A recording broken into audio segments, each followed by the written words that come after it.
अंग्रेज समझ चुके थे कि 1857 के बाद लंबे समय तक भारत में टिकना उनके लिए मुश्किल लग रहा था।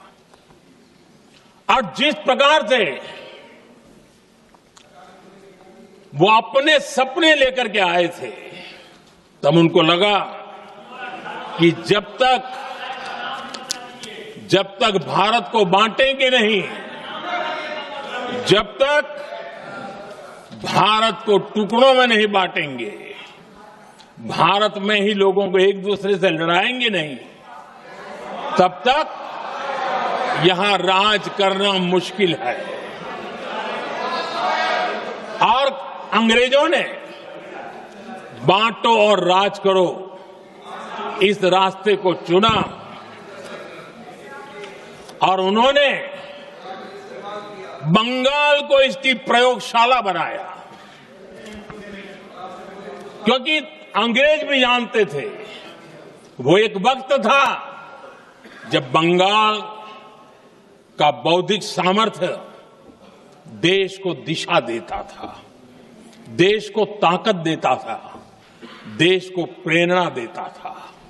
और इसलिए अंग्रेज भी चाहते थे कि बंगाल का ये जो सामर्थ्य है वो पूरे देश की शक्ति का एक प्रकार से केंद्र बिंदु है।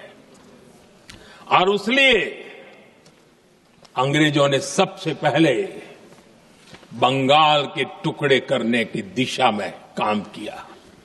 और अंग्रेजों का मानना था कि एक बार बंगाल टूट गया तो ये देश भी टूट जाएगा और वो यावत चंद्र दिवाकरो राज करते रहेंगे, ये इनकी सोच थी।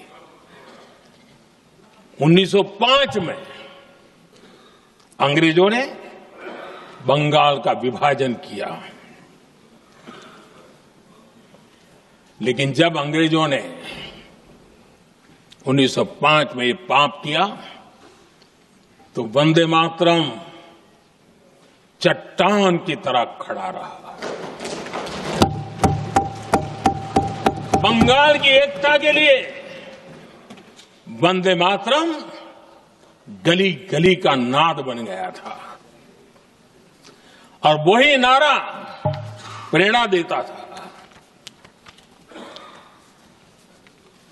अंग्रेजों ने बंगाल विभाजन के साथ ही भारत को कमजोर करने के बीच और अधिक बोने की दिशा पकड़ ली थी, लेकिन वंदे मातरम